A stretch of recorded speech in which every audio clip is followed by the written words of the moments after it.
भगवत कथा सबके लिए है।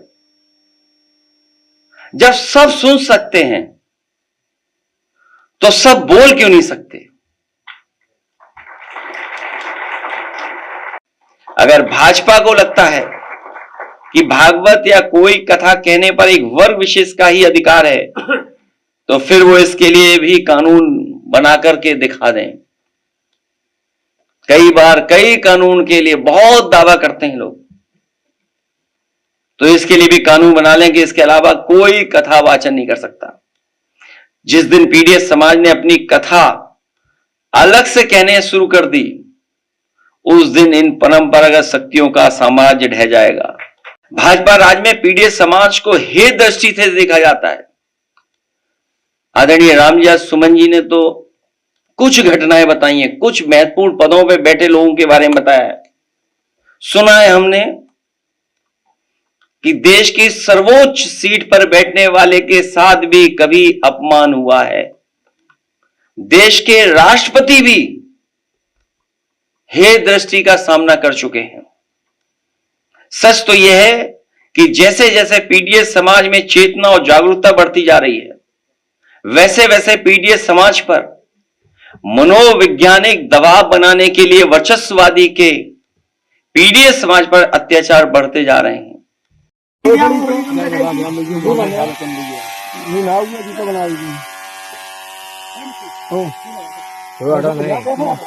काट दी भाई मशीन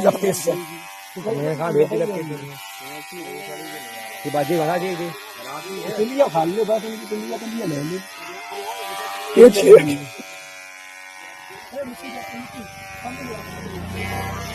कैसी नहीं है ऐसे ही खा लो। और दूसरी जाओ जब के जाओ क्या मांगे कौन लेकिन देखे आओ तो भाई क्या तुम भर जाओ तुम भाई कौन बढ़िया कौन भगा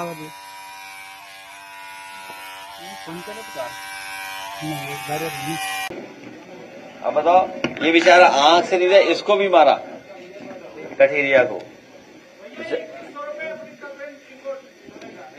हाँ लाओ गुर्जर समाज की तरफ से इधर आइए, इधर आओ ऊपर आइए।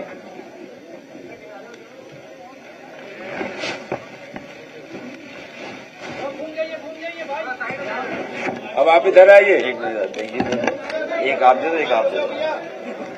इधर आओ। और इन्हें हम लोग अभी तो ये लिफाफे में 21 हजार रुपए हैं, लेकिन इनको हम लोग पार्टी की तरफ से 51 हजार रुपए दे रहे हैं। आइए आ गया हूँ। मुकुटमणि ये हैं मुख्य, इनके साथ रात भर अपमान किया, इनकी चैन छीन ली, इनसे रुपया मंगाया गया कि जितने रुपए में आपको आना था उतने रुपए इनसे मंगाए, तब इन्हें छोड़ा गया। दूसरे संत सिंह, जिनका वीडियो हमने आपने सबने देखा कि किस तरीके से इनके सर से बाल निकाले गए और क्या क्या भाषा का इस्तेमाल किया, किस तरीके से इनको पवित्र करने के लिए जो गंगा जल की ये कहानी है, या हमारे धर्मों में उसको हम मान्यता देते हैं, तो सोचिए क्या इस्तेमाल किया गया। वो बातें जो हमें बताई मैं नहीं बोल सकता हूं कि कुछ पहनावा इसके ऊपर डाल करके कहा कि अब तुम पवित्र हो गए हो। और दूसरा हमारा साथी श्याम जी कठेरिया है, जो आंखों से नहीं देख सकता, इसकी ढोलक ही छीन ली। नई ढोलक मैंने दिलाई आज अभी। ये ढोलक वो है जो गांव में गई थी, वो नहीं है। ये ढोलक दूसरी है जो अभी नई दिलाई है। इनको बुला करके यहां आपके सामने बैठा करके हमारा मकसद ये कि इनका सम्मान हम लोग कर रहे हैं। इनका जो पैसा और लूट लिया उन्होंने, उसकी तो बाद में एफआईआर लिखाएंगे। जो कुछ है हम उनका सम्मान करेंगे। आप कहेंगे थोड़ा बजा के सुना दो, बीच में कैसे आप आएंगे? हैं? अरे माइक कर दो दादा, अरे आवाज आएगी। अरे हम दूसरे कथावाचक की कथा सुनेंगे भाई। तुम्हें नहीं पता कौन है कथा कहता है? कौन सा चैनल है, अखबार कौन सा, हम बता दें। हम दूसरे सुनेंगे। इन्हें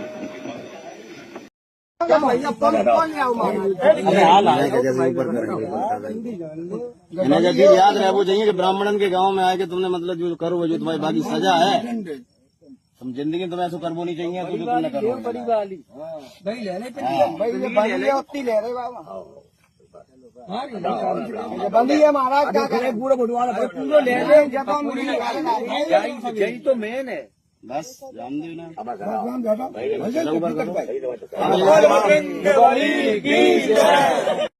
क्या नाम है? मेरा नाम संत सिंह यादव है सर। संत सिंह, ये बताओ जरा मुझे। जी सर। तुम्हारे एक वीडियो वायरल हो रहा है जी जी जिसमें बाल काटे गए। जी। ये कहाँ की घटना है और पूरी बात क्या हुई?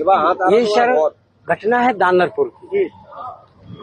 तो वहाँ हम भागवत करने गए। वहाँ से लोग, एक पाठक बाबा और एक साथ में पप्पू महाराज वहाँ के जो मंदिर के हैं, वो लोग आए हमसे भागवत छटाए। हमारे जो है जो मुख्य वक्ता है मुकुटमणि शास्त्री, उनके साथ मैं सहायकी करता हूँ। मेरा नाम संत सिंह यादव है। तो जब हम वहाँ गए तो चूंकि अछल्ला के पास का गांव है, तो वहाँ लोगों ने ये पूछा कि आप, पहला श्लोक हो गया, भागवत भी शुरू हो गई। शाम को उन लोगों ने पता लगाया होगा, तो वो बोले कहाँ के रहने वाले, तो हमने कहा हम रहने वाले तो कानपुर के हैं। यहाँ अछल्ला भी हमको हो गए 20 साल रहते रहते। क्या काम करते हो? तो हमने कहा पहले हम शिक्षक थे, स्कूल चलाते थे। क्योंकि जो मोदी सरकार आई तो उस समय प्राइवेट स्कूलों को बंद करवा दिया गया। इसके बाद फिर हम भागवत में लग गए। तो बोले कि तुम्हें पता चलता है कि चमार हो? हमने कहा हम चमार नहीं है साहब, हम यादव हैं।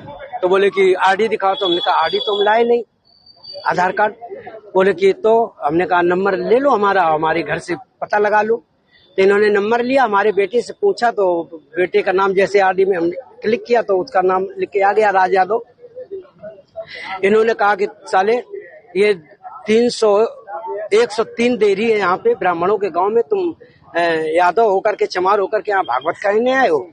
और इन्होंने बहुत हमें मारकूट करना शुरू कर दिया। रात भर इन्होंने बहुत टॉर्चर किया सर, यहाँ तक कि हमारे बाल काट दे। और जो परीक्षित बना था, परीक्षित की मैडम से इन्होंने मूत्र, बोले भाभी आप अपना मूत्र ले आओ। उसे मूत्र से हमारे ऊपर छिड़का इन्होंने। बोले ये अब पवित्र हो गए, ब्राह्मण के ये मूत्र तुम्हारे ऊपर पड़ गया, अब तुम पवित्र हो गए, अब बताओ। अच्छा, तो ये तुमसे पैर क्यों छुआए गए? पैर इसलिए छुआए गए कि तुम यहाँ पे संकल्प करवाया, तो आपने हमारी भाभी से, हमारी जो है ये ब्राह्मणी है, इससे आपने पैर छुआया। हमने कहा पैर हमने नहीं छुआया, हम तो वैसे भी पैर नहीं छुआते। हमने ये कहा कि ठीक है ठीक है ठीक है। तो बोले कि नहीं तुमने वो तो करवाया, संकल्प तो करवाया। तो हमने कहा संकल्प तो करवाना भाई, हमारा जो पाठन क्रिया में है वो हम करेंगे। तो ये बताओ, तुम आचार्य बन के गए थे? जी जी नहीं, आचार्य बन के, सहायक आचार्य। सहायक आचार्य? जी जी। कथावाचक कौन था? मुकुटमणि महाराज। मुकुटमणि, वो कौन बरादरी है? वो भी यादव है। वो भी यादव जी। तो जिन लोगों ने आपको कथावाचक के लिए बुक किया था, जी, वो जी। कौन बरादरी है? वो ब्राह्मण है। वो ब्राह्मण जी। तो ये कथा कब से होनी थी? ये तारीख 21 तारीख से सर। 21 तारीख। तो क्या तुमने ये नहीं कहा कि जब ये लोग हमको बुला के लाए हैं, इन्होंने बुक किया है, क्या उन्होंने जांच की कुछ? सब कुछ बताया हमने। तो बोले कि ये लेके आए, लेकिन तुम्हारी हिम्मत कैसे पड़ गई कि ब्राह्मणों के गांव में आए? ब्राह्मणों के गांव में तुम गद्दी पे बैठे हो और मतलब अहिर होकर के, और तुम्हें तो चमार लोग बता रहे हैं। तुमने कहा सर चमार हम नहीं, हम यादव हैं। जाओ। रुक जाओ भाई। अरे साहब आ गए, साहब आ गए। इसके बाद अभी बात करेंगे सर। कितने